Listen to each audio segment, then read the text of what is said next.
Good evening, y'all. Thank you very much. It is good to see each and every one of you here this evening. Um, this is something that we haven't done in a long time, but something we are going to endeavor to do on a more frequent basis, especially in the prime time hours. I know it's harder for people to watch during the workday, but also with the ease of technology, it makes it a little bit easier too to watch it played back on the internet. But we are going to make it where we are doing this more in the prime time hours. But it's good to have every one of you guys here this evening. And thank you for joining me here tonight. It's good to speak to you from the East Room. Again, it's been a while since we've done this. And I'm going to have a brief opening statement, then we'll get over the topics for tonight. We're 5 years into this administration. And the state of our union, while it may seem like it's a little shaky, is strong because the American people are strong and resilient. In the 5 years, we have delivered record job creation, wages rising faster than inflation, gas prices down, prescription drugs more affordable for seniors, infrastructure rebuilt in every community, and clean energy jobs growing across the country. That's real progress for working families, the kind you feel at the kitchen table, and the kind that you're probably feeling across the kitchen table this evening. Last week I had the chance to speak at the National Prayer Breakfast, and it reminded us what unites us. That's shared faith, shared values, shared purpose. That's the spirit of what we're carrying forward here. In a couple of weeks, I'll be delivering my State of the Union address, and I will lay out not just the record, but how we will continue this job that we're doing up here. More relief on the cost of living, continuing to secure our borders with real reform, protecting rights, and keeping America leading the world. The midterms are coming, and the American people will decide based on those results. We deliver them, and we'll keep fighting for you. And I'm going to talk about a few of the topics tonight. And We'll start off with the economy and the cost of living. And while it may not seem that way, families are seeing relief. Wages are up, like I mentioned. Inflation is cooling. Gas prices are coming down from their peak. And we have capped insulin at $35 for seniors. We've cut the junk fees. We've cut those junk fees on credit cards and other items. We have eliminated that. In infrastructure investments, creating jobs in every state. But we're not done. We're not done. We got more middle size class tax relief ahead and housing affordability ahead. And that's one thing that I really campaigned for hard a couple of years ago was to have it where the middle class no longer bears the brunt of the burden on this. We should give tax relief to the middle class. And under my administration, we will do that.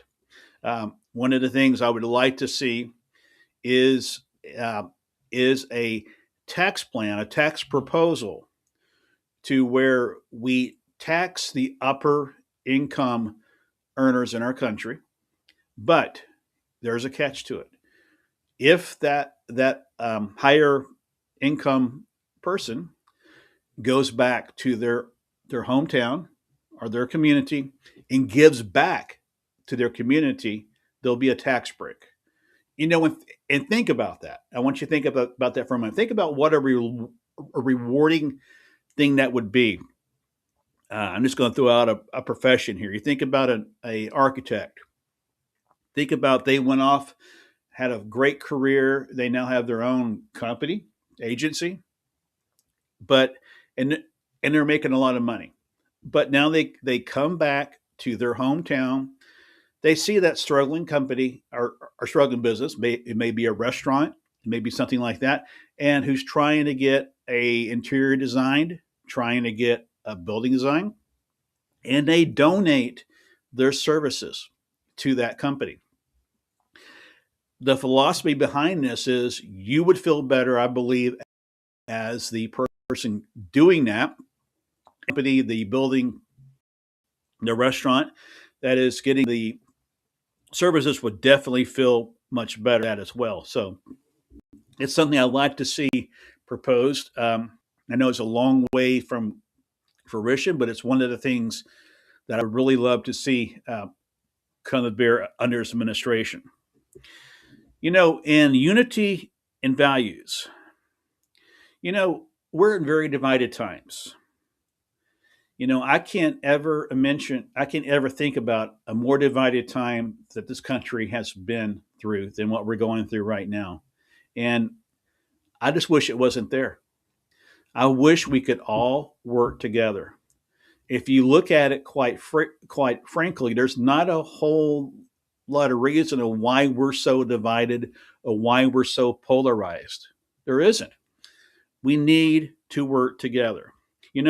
And the events like the Congressional Prayer Breakfast last week are the National Prayer Breakfast. They show what binds us: faith, family, and community. And that's the America I'm proud of, and that's the America I'm proud to lead. One where we focus on shared purpose, not partisan fights. Not partisan fights. There is a predecessor to this office, and I use his quote quite often. I hope President Biden doesn't mind this, but he says, and he said a lot during his presidency, there's nothing beyond our capacity that we can't accomplish if we do it together. And he's right. You think about look at our nation's history. You think about one of mankind's greatest achievements that this planet ever accomplished, and that was landing men on the moon, was accomplished in a very divided time in our country. We had the Vietnam War going on. We had civil rights unrest. We had a lot of things happening in our country. But yet, we achieved the greatest achievement in human history through those divided times by working together. And I believe we can do that here. And talking about that, the State of the Union, that's always a big speech. This speech will be about progress and the road ahead, celebrating what we've built together and laying out the task ahead. We're going to work on cost, rights, borders, and global leadership. It's for all Americans. And that's the one thing that I believe is so important, is our relationship with our allies, both NATO, both G7, the Asian Pacific realm. We have to have those alliances. And I think the G7 partners, and I know NATO knows that I'm 100% with them. And there's been a lot of talk about what NATO's done, what NATO has done for the United States. Well, let's look back on our history, folks. Who came to our defense on September 11th, 2001? It was NATO. They invoked Article 5 of the NATO Constitution, which says an attack on one is an attack on all. And that motion was actually put in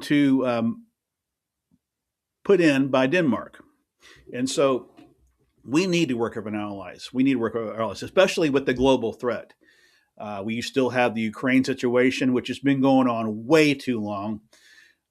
We had the situation in Gaza, which is starting to see signs of peace. I'm glad to see there's a little bit of peace over there right now, and I hope that does continue. But we got to have those alliances in order to work in this world environment. The world environment. On the issue of the midterms, voters care about results. They care about results. A lot of times, when you get elected to a position in Washington, and it can be president, it can be a senator or a congressman, you get up here, to the nation's capital, and you all of a sudden lose sight of where you came from. You get involved in playing the game of what it is to get of getting ahead. If you ever watched that famous series called House of Cards, that's what it's like. That's what it's like. And so you lose sight, and you forget about the constituents that put you there. I think that's true for a president too. I think that they are the same way, except their constituents are all 50 states. But I think they lose sight of that too. You cannot do that. You have to remain in contact with your constituents. I do that as much as I can. You have to stay in contact with them. Go to the restaurants, go to the churches, talk to them, and see what's on their mind, and then take that back to Washington and act upon it.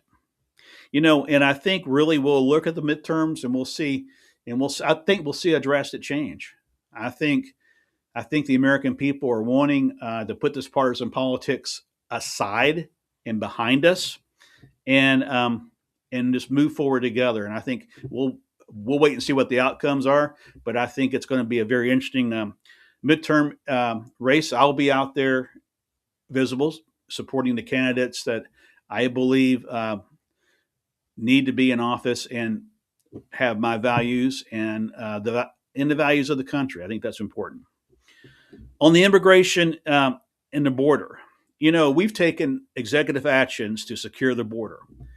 Now, Congress needs bipartisan reform, security with humanity and fairness.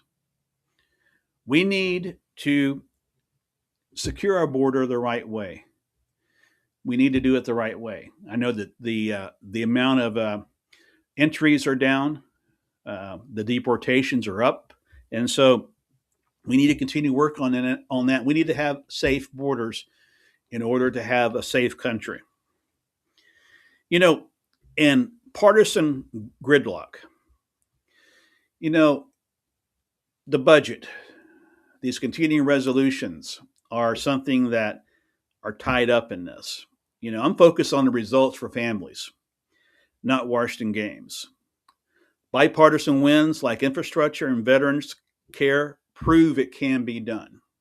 One of my goals, and it has been for 5 years, is to get a budget that's more than a continuing resolution. There used to be a day where the president had it looked like a phone book, but a huge federal budget. And it would get passed, and it would be passed way before the October 1st deadline. And the budget, the federal government would continue to operate, not on a series of CRs. Now we're on a continuing resolution with one agency that is under review, and I am monitoring that. So we need to again put down the partisan politics and remember who put us here and work for the American people. And on the polling and the economy, the perception is independent data shows progress in jobs at record highs. They're at record highs. You've heard me always mention that I always wanted to have a 3% unemployment rate. While that's fluctuating back up, I still believe that we can do the 3% unemployment rate. I think we can really, really make that happen. You heard me talk about enhanced unemployment. You go to the website, it's still on there. I believe we still need to do that. I believe that every able-bodied person in this country should work. And we should make it to where if you're out of work, looking for your new job is your new job, not living off the government. I think a lot of that happened during the pandemic, and it had to happen. I mean, there was no other choice to keep our economy from crashing, so it had to happen. But we're way past that now, and we need to ensure that every able-bodied citizen in this country is working, and that's one thing I'm going to push on as well. The other thing is education. I am married to a teacher, going on 31 years this year, And so I hear the education struggles every day. Teacher pay, you've heard me talk about it over the years. We got to have increased teacher pay. There's just no way around it. There are teachers out there who sometimes have two jobs. I know there's one that has two jobs. There's teachers out there, I know this is a fact too, that live on the poverty level. Why is that? The people who educate the next generation of engineers, scientists, presidents, senators, firefighters, whatever, are having to live paycheck to paycheck. I want us to increase teacher pay. I want us to also make it where these teachers, and they're oftentimes very young, when they go out on maternity leave, that they get paid for maternity leave just like every other citizen does. Those are changes I'm going to work on this year, and I want to see pass through Congress. Um, you know, and just as far as I'm proud of what we've done, we've accomplished a lot of things here uh, in 5 years, and I think about it a lot when I talk. I think about this a lot. I have the highest respect for the office of the presidency. The White House, every president who has served that fine office, to walk in the Oval Office, and I have to walk in the Oval Office. It's the highest. I believe it's the highest honor that could be bestowed upon you. And I can imagine what it must be like on that first day when you become president of the United States. So I have the highest respect for the office of president of the presidency. It's why we're doing this here. I want to show you what a traditional presidency is like, and we're going to continue. We're going to continue talking about the issues. We're going to continue to talk about the struggles. We're going to continue to talk about everything that affects the American people. We're going to talk about education, talk about healthcare. We're going to continue to talk about all those things. So I want us all to stay. I want you all to stay plugged in, stay attached to what's going on here. And I appreciate your time very much this evening. I enjoyed talking about the issues. Like I said, we're going to do this more often, I think. But have a good evening, guys, and have a safe one. Thank you very much. Thank you.